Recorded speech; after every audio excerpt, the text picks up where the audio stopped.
Good afternoon, sir. Actually, am I audible, sir? Yes, you are. Sir, actually, I have one doubt. In market, there are many number of Gitas are available. Bhagavad Gita, sir. Somebody told me that there are 80 varieties of Gita. Even though slokas are same, but I have seen the explanation is not matching, sir. 2-3 Gitas I have seen the explanation is not matching. Since Gita has explained by Lord Krishna some thousands of years before, so how can I ensure that whatever available it is pure only, it is not impure, it is not uh, changed by somebody for their own benefit. Also, I've seen that in some Gita, Karma Yoga is the best yoga they have explained, and in some other Gita, Bhakti Yoga is the best yoga they are explained. And in Gita, it is believing in the explanation of the Gita. It is saying about the next birth, previous birth is there. But in Ashtanga Gita, like that is written by Rishi Ashtavakra. There it is written that it is not previous birth and next birth is not exist. There are many things, sir. If I compare from Gita to other scriptures, it is not matching. So how to know that which is See, correct? first of all, avoid the commentary part. It is in the commentary part that the maximum kind of adulteration takes place. That's where the various commentators push their agenda. Try limiting yourself to just the translation of the verses. And go for translations where you know for sure that each word has been individually and correctly translated into your preferred language. Your preferred language could be Hindi, Tamil, English, whatever. Right? There is no need to read detailed commentaries. So that's the first thing. That's where the maximum mischief takes place, and that must be avoided. Secondly, remember that Gita has to agree with Upanishads. The Gita cannot have anything that goes against the basic tenets of Vedanta. Right? So if the verses of Gita are being interpreted to mean something that is not at all in sync with the Vedantic philosophy, then that particular interpretation has to be immediately rejected. What has happened is that because of the popularity of Gita, all kinds of distorted ideologies have exploited the Gita to validate their own philosophy. That's why there are so many commentaries on the Gita. You can have a philosophy that is not at all in tune with Vedanta, but to gain credibility among the masses, you pick up a Vedantic scripture and you interpret it to show that the Gita is saying the same thing as your guru did. No, your guru was an ignorant chap. What he has said is not at all Vedanta. But then you have picked up the Gita just to further your own agenda, and that has happened a lot, and that is the case with some of the most publicized versions of Gita. If you read them carefully, you will clearly see that the interpreters are so full of disrespect towards Krishna that they have deliberately distorted the meaning of the verses. In fact, even where Krishna says buddhi, that's there in the shlok contains the word buddhi. The translator has written bhakti. Now, this is culpable disobedience. You're not following what Krishna is saying.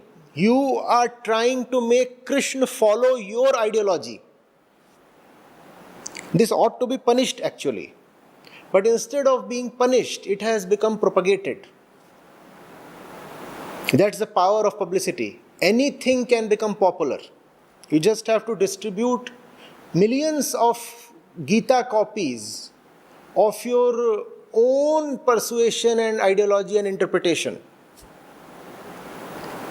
And people will think, people are gullible, and people are lazy. They don't bother to read the original, and they hardly know Sanskrit.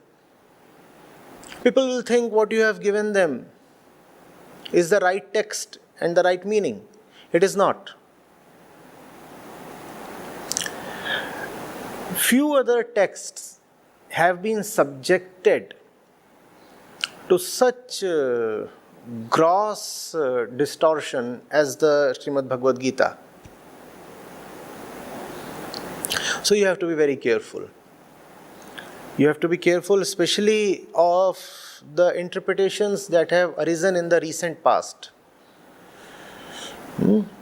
And if you still have doubts, then you need to go to the Upanishads and know their basic philosophy and then ask, this particular shlok of Gita, how do I interpret it in line with the basic Vedantic philosophy? Even if you do not know the entire philosophy, you can depend on the 4 Mahavakyas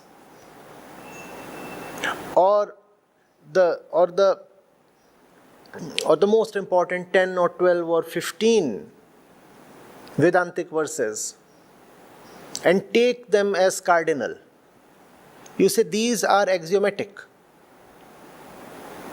and everything else has to be in line with them. Therefore, if I come across an interpretation that contradicts these Vedantic verses, then that interpretation is false. That verse has to be interpreted in some other way. Are you getting it? A lot of superstition and a lot of useless beliefs have been drawing their sustenance from false interpretations of the Gita.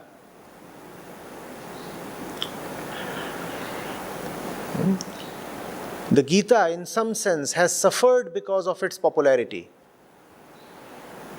If you follow some rotten belief, then you have to display that your belief is sanctioned by the Gita. So you pick up some verse of the Gita and slaughter it to show that it suits your belief.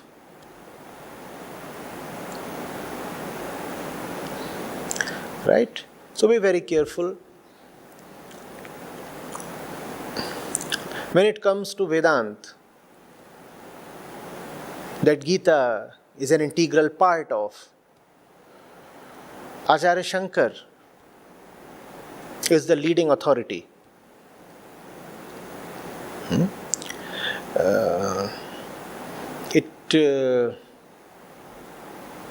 It makes sense to begin with his bhashya.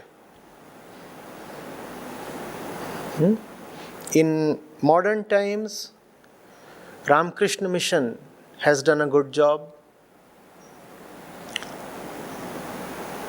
The text by Gita Press is also possible.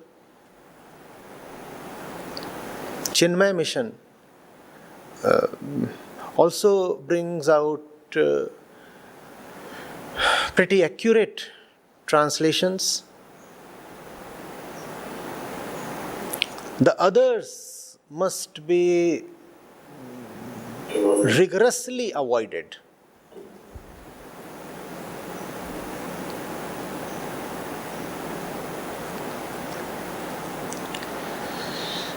And if you are speaking to me,